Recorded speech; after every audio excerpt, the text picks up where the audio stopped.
I've always lived in my older sister's shadow. I don't resent her for it, it's just the way things have always been. She built a thriving career in real estate, while I've spent the last several years trying and failing to get my own business off the ground. A few months ago, I moved back into my parents' place in Western Oregon to regroup and figure things out. It felt like a major setback, but I didn't have a lot of options. I stayed in the basement to give them space and to keep some dignity. Honestly, the setup down there was decent. It had a small kitchenette, a bathroom, a work nook, even a mounted TV with my old Xbox. I rarely needed to go upstairs. It felt like my own little hideaway, which made me feel less like a burden. One Saturday night in mid-October, there was a brutal thunderstorm tearing through the area. Rain slammed the house in sheets, and the wind howled so violently it sounded like the walls were groaning. It was easily one of the most intense storms I'd ever seen. My parents were out visiting friends for the weekend, so I had the house to myself, which was fine by me. I remember feeling especially relaxed that night, warm in bed under the covers, the storm creating this eerie but cozy backdrop. There's something comforting about being inside during chaos. Just as I was drifting off, everything went dark. Power cut. I muttered under my breath and waited a few seconds, hoping it would come back on. No luck. I thought about checking the breaker box, but the storm outside was roaring and I didn't feel like going on a mission in the dark. I didn't even know exactly where the damn thing was, so I figured I'd just deal with it in the morning. Then I heard it, a heavy thud against one of the basement windows. Not thunder, not wind. It was sudden, sharp, and targeted. My first thought was that a branch had flown loose and hit the glass, but the sound was too distinct, too direct. Still half asleep and annoyed, I grabbed my phone, switched on the flashlight, and slowly approached the window. The basement was pitch black, and all I could hear was the rain hammering the glass and distant thunder rolling through the hills. I rubbed my eyes, squinting, and lifted the phone toward the window, and my heart stopped cold. There was a man's face right there, pressed against the glass, staring straight at me. His skin was soaked, ghostly pale, his expression blank but intense, and his eyes locked onto mine. The second he realized I'd seen him, he vanished from the window. I staggered backward, nearly dropping my phone. My whole body went cold, and before I could even fully process what I saw, I heard something else.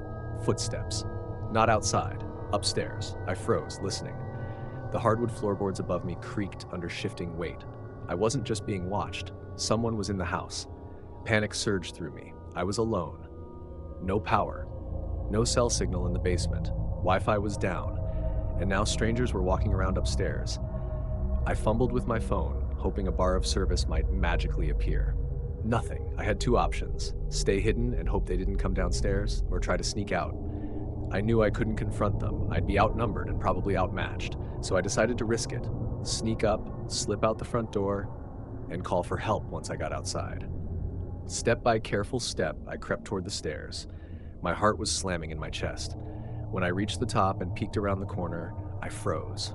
There were 3 people in my house. Flashlights bobbed around in the dark, cutting through the silence. One of them turned just enough for me to see what was in his hand, a handgun. I didn't breathe. I didn't move. I just watched. Then one of them said something that made my blood run cold. "Jared's in the basement. Go get him." I don't know how they knew my name. I still don't. But I didn't stick around to figure it out. I crept back downstairs, my mind spinning. I looked around for any way out. The windows were small and sealed shut, but it was that or face whatever was coming. I grabbed a nearby lamp, smashed one of the window panes, and climbed onto a stool. Glass shredded my arm, but adrenaline numbed the pain. I hoisted myself up and wriggled through the opening into the storm. The rain soaked me instantly. I ran through the mud, slipping once but catching myself, and didn't stop until I had cell service. When I finally called 911, my hands were shaking so badly I could barely hold the phone. By the time officers arrived, the intruders were gone. The place had been ransacked. Electronics, documents, even some of my parents' valuables upstairs were missing. They'd cut the power deliberately. My parents were furious, at first blaming me for leaving a door unlocked or being careless.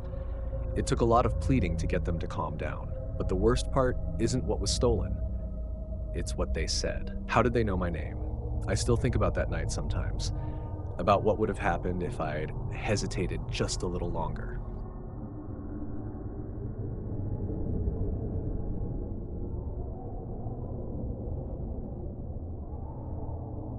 It was one of those heavy storms in late April, loud, windy, and soaked with nonstop rain. Nothing dangerous, just the kind of storm that made people cancel their plans and stay in. I've always loved nights like this. Something about the sound of rain hitting the windows while I'm bundled up inside. It's comforting. I didn't have work the next morning, so even though it was already close to 8:30 p.m., I made myself a hot mug of tea and settled on the couch to enjoy the night. I queued up a horror movie, turned off most of the lights, and let myself relax to the sound of rain and distant thunder. Not even half an hour into the movie, my phone rang. The number wasn't saved, but it had a local area code. I debated ignoring it, but curiosity got the better of me. Hello? Silence. Can I help you? Still nothing, but it wasn't a dead line. I could hear something faint in the background. It almost sounded like wind and rainfall, which was odd. I waited a few more seconds, then hung up. Maybe a scam call, maybe a pocket dial. Either way, I tossed the phone back on the coffee table and pressed play again. An hour passed and the storm really picked up. Heavy downpour, thunder right on top of us, even some lightning flashes that lit up the whole living room. Then, just like that, the lights flickered and went out completely. It was pitch black, the storm now sounding 3 times louder without anything else to drown it out. I lit the only candle I had on hand, a stubby emergency one I never thought I'd actually use. I still had my phone, but didn't want to waste the battery if this outage lasted a while. I grabbed the candle and headed down to the basement to check the breaker box. Nothing. The switches were flipped properly, but the power was totally out. When I came back upstairs and looked outside, I noticed the whole block was dark. It wasn't just me. This was a full outage. With nothing else to do, I stood by the front window and watched the storm. About 15 minutes passed before I heard something from the backyard. It was the sound of my side gate creaking open. That gate doesn't have a lock, but it never just opens on its own, especially not in weather like this. Feeling uneasy, I went to the back door and peeked out through the window. There was someone standing in the yard, just standing there, motionless in the rain. They'd clearly come through the side gate. I couldn't make out much, just a dark figure soaked head to toe. I couldn't even tell if they were facing me or turned away. All I knew was something felt off. I thought about opening the door and yelling, but honestly, I was too nervous. Anyone wandering around like that in a storm didn't strike me as the type of person I wanted to confront. What if they were armed? I stayed still, quietly watching.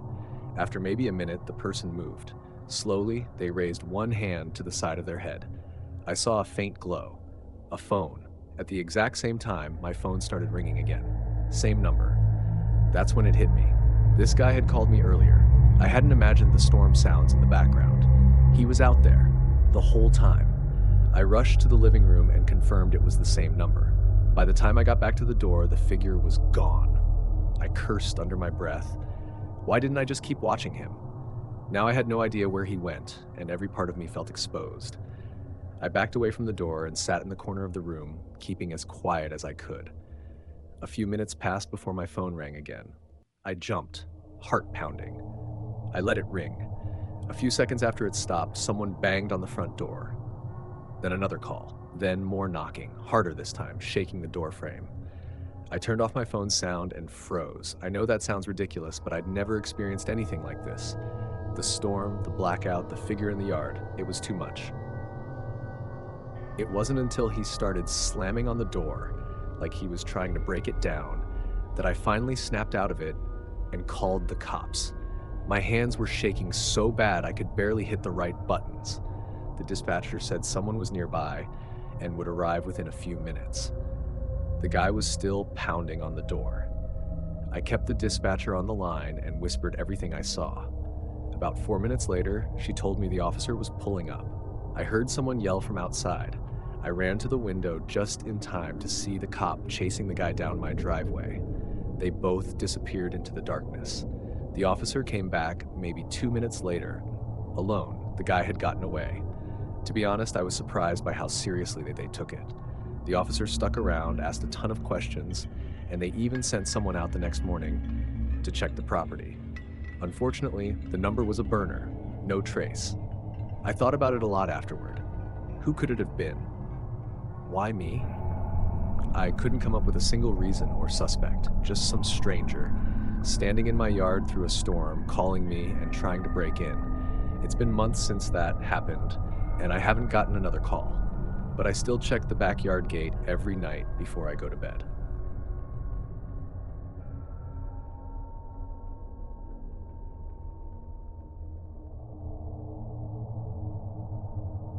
Back when I was about 16, a couple of my friends and I stayed late after school to take advantage of the computer lab's LAN setup and get a proper Counter-Strike match going. This was before most of us had solid internet or gaming rigs at home, so we made the most of it. We were having the time of our lives, laughing, yelling across the room, trash-talking each other. It got so late, the janitors had to literally cut the power to the room to get us out. This was in late October, so it was already pitch black outside when we finally left. The only light came from those yellowish street lamps lining the road. I lived about half a mile down a side street from the school, and I remember just zoning out during the walk, the post-game adrenaline still buzzing in my head. Then, out of nowhere, all the streetlights went dark, all at once. The whole block just blinked out. It stopped me dead in my tracks. Every house around me went black, too. I'd lived in Lakefield my whole life and never once seen the power go out like that. Not citywide. I pulled out my flip phone to call my buddy Chris, who lived on the other side of town, but all I got was some automated voice. Your call could not be completed. Please try again later. No lights, no phones, no idea what was going on. I started spiraling like, is this a terrorist attack? EMP? World War III? I couldn't just sit in the house alone in the dark, losing my mind, so I headed toward Chris's place, about a 30-minute walk. I wasn't the only one either. People were stepping out into their yards and porches, calling across streets, asking if anyone knew what was going on. It was eerie. You never realize how loud silence is until a whole neighborhood loses power. No hum of electricity, no TVs, just voices and the occasional car crawling by. You could tell the blackout hit the entire area. Traffic was a mess. No working lights, no direction. People were getting frustrated. Some intersections were already backed up and honking like crazy. When I finally got to Chris's, same story. No power. But it was actually kind of comforting not being alone. Pretty soon, a few of our other friends showed up too. Like, we all instinctively migrated to the same place without coordinating. So we did what dumb teenage boys do. Started walking around like it was an adventure. That initial unease faded into something else, almost excitement. The chaos felt weirdly thrilling.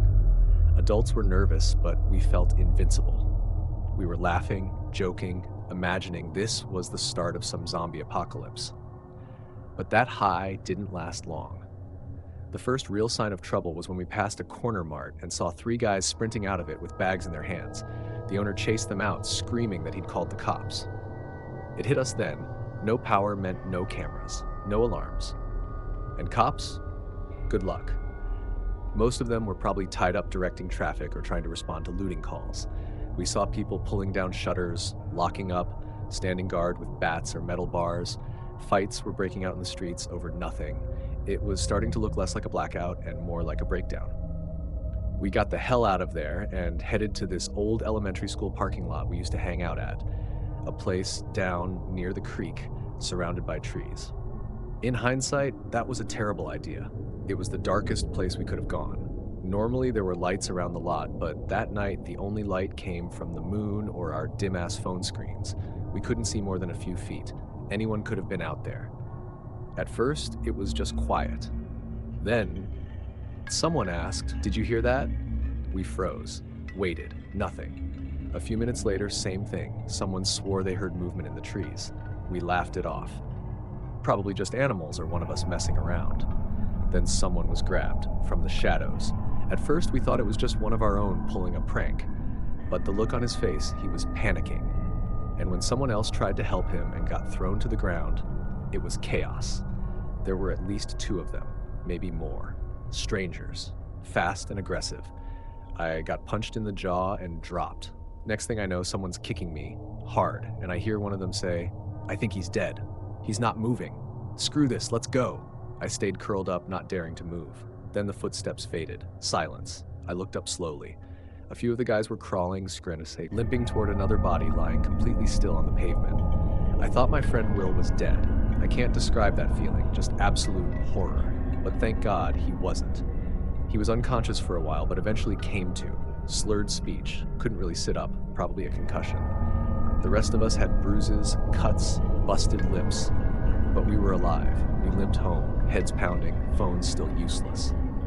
The power came back a few hours later, just in time for us to show up at school the next day looking like we'd been through a war. But what stuck with me wasn't just the fear. It was the realization, how fast things unravel. A blackout. That's all it took. No alarms, no cameras, no law. And in that darkness, some people don't just survive, they hunt.